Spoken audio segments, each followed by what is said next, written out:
Okay, so let's talk Mickey's Not So Scary Halloween Party. I'm just going to refer to it as the Boo Party from here. So on the night in question, I know the party says it's from 7 to midnight, but you can actually get in the park at 4 p.m.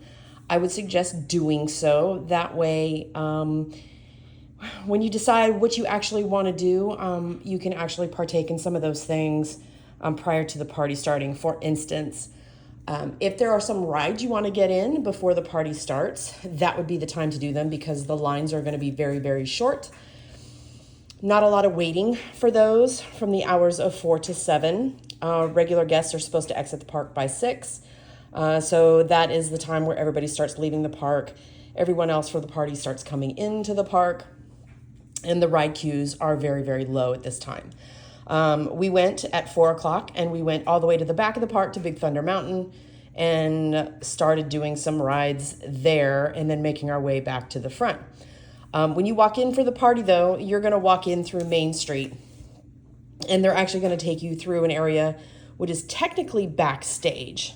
And what I mean by that is when you come in through the main train station, this area normally is not on the regular maps. This is actually considered backstage. So your Boo Party partygoers are actually going to walk in through Main Street, stay to the right. There's going to be a trolley car kind of blocking the street on Main Street, and they're going to have it actually funnel in this way through the back side. And the reason they do that is because that is going to be your armband distribution. So they're going to give you these nice little ribbon armbands.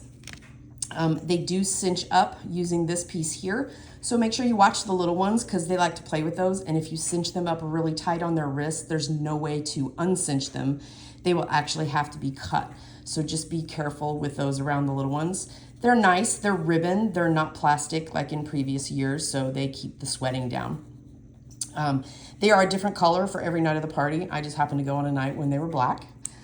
So you're gonna follow this backstage and they're gonna hand you one of these bags, and they're not very big. They're probably like, I don't know, 7 by 10. But this is for your candy, and they're gonna put a full-size package of M&Ms in there to start off the night. And they're gonna give you one of these maps to make your way around for the Boo Party. During the Boo Party, there are character meet and greets, there are different photo opportunities, there are candy stations, and there are only a handful of rides that have a Halloween overlay. Unlike Disneyland, our Haunted Mansion does not do the Nightmare Before Christmas overlay, but they do have some of the Happy Haunting Ghosts in the actual cemetery in the ride queue at the Haunted Mansion with microphones, and they interact with guests. So that is one thing I did not get to do. It tends to be a little bit of a longer line. So if you want to hit that ride at 7 o'clock, that might be a good thing to do. Most of your Halloween party stuff does not start until 7. So that's why I say if you want to do the rides and get kind of your photos out of the way from 4 to 7, that would be a good thing to do.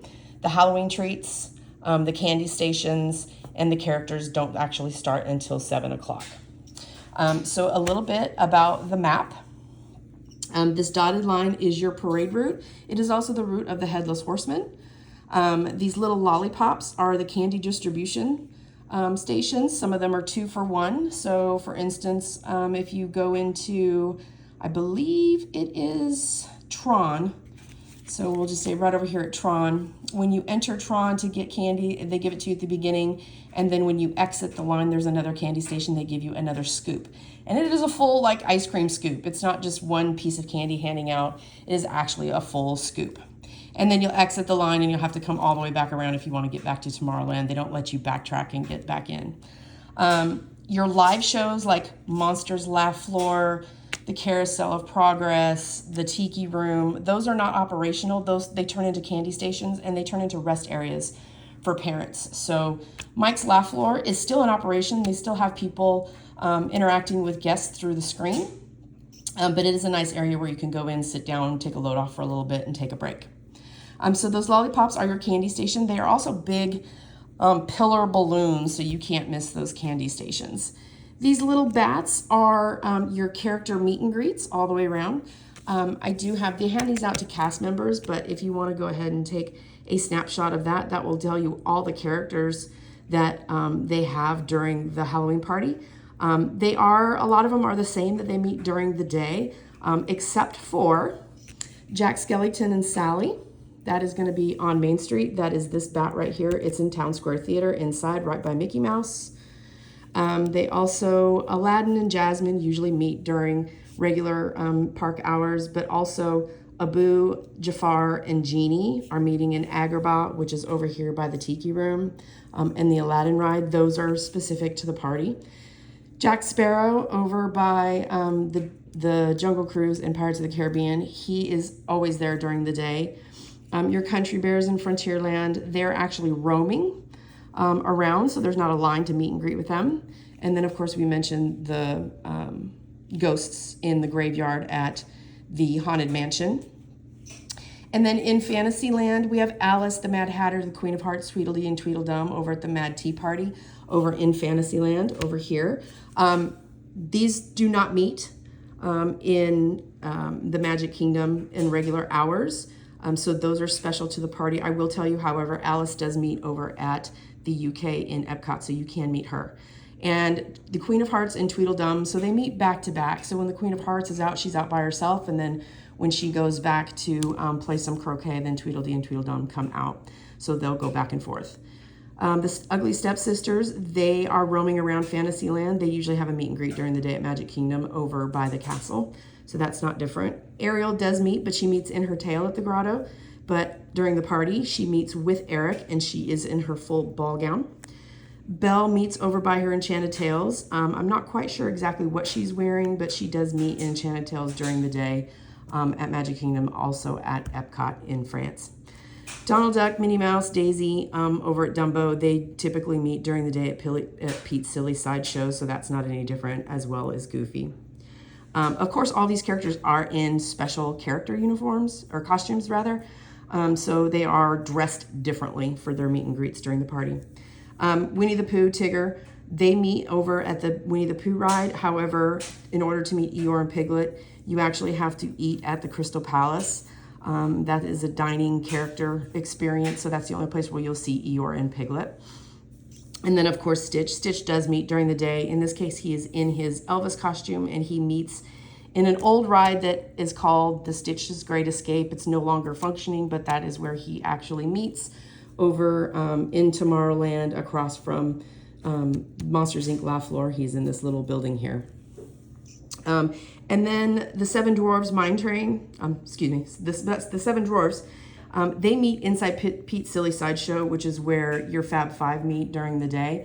That's usually a very long wait. So if you do want to meet the Seven Dwarves, I would suggest meeting them towards the end of the night. You probably want to pre-plan because there is no way you can do everything. You can't ride all the rides and meet all the characters and hit all the candy stations within a 4-hour period. It's just not possible.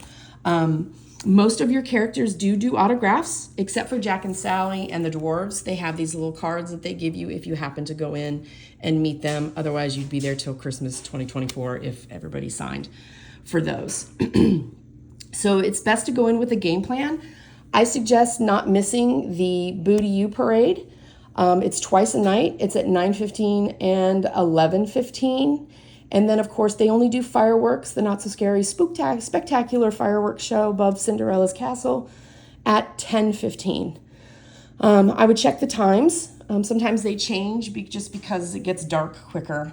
So sometimes they change up the times. But as far as I know, the parade starts in Frontierland. So anywhere along this dotted line is where the Headless Horseman comes out, about 10 minutes before the actual Boo to You parade.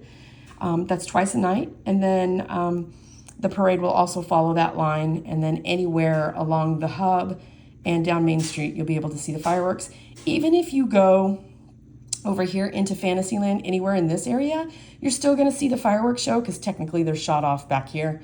So you'll be able to see the fireworks show. However, you won't see Jack Skellington, the big giant puppet they have on stage at the castle show, or the illuminations and the projection show they do on the castle.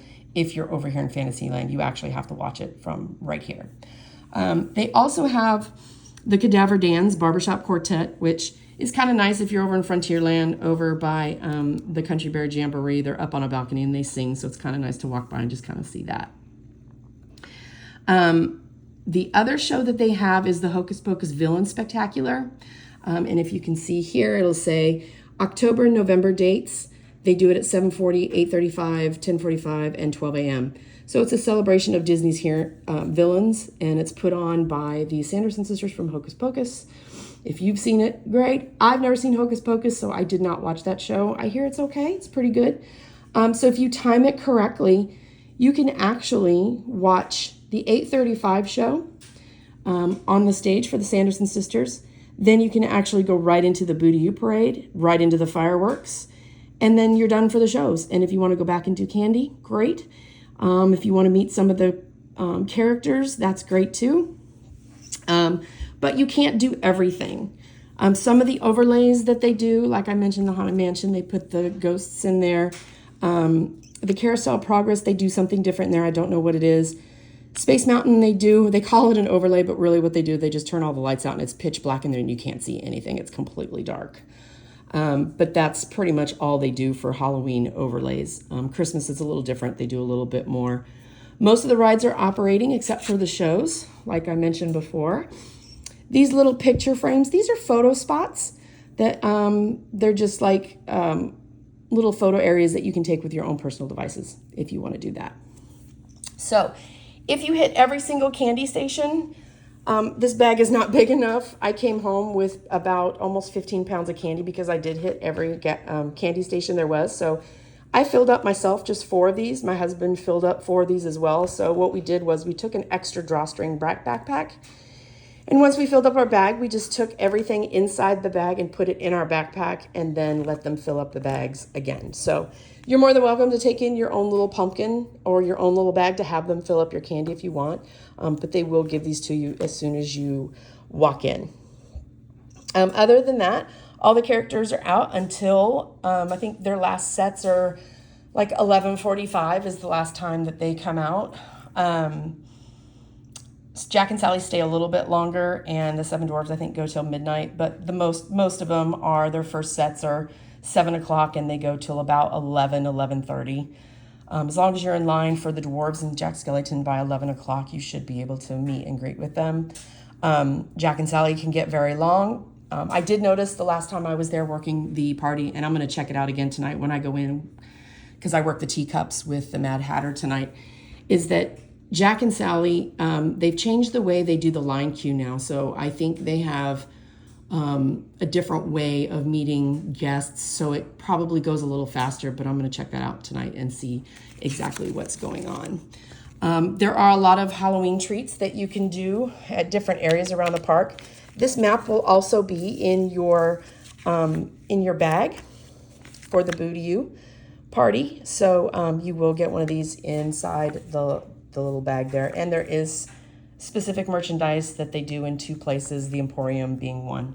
The candy is Mars, so they're actually the smaller size of the candy bars. It's not the miniature ones. There are some miniatures, but most of it are the bigger size of the candy bars. So the candy's no joke. It's for real.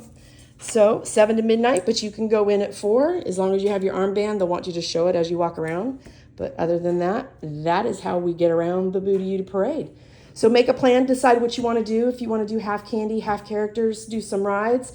My suggestion is do the rides at the beginning because you're already visiting Magic Kingdom anyway. So do the rides from 4 to 7 and then start doing a little bit of candy around the castle. And then about, I'd say if you're not going to watch the Villains Spectacular, just go ahead and find a seat around there about 8:45 and find a good curb spot to sit down and watch the Headless Horseman, go right into the Boo to You parade. If the kids can make it to 11:15, watch the second parade. The second parade is a little less crowded because everybody tries to get in the first parade because the kids, they get a little tired and they want to go ahead and call it a night by the time 11:15 runs around. Have fun.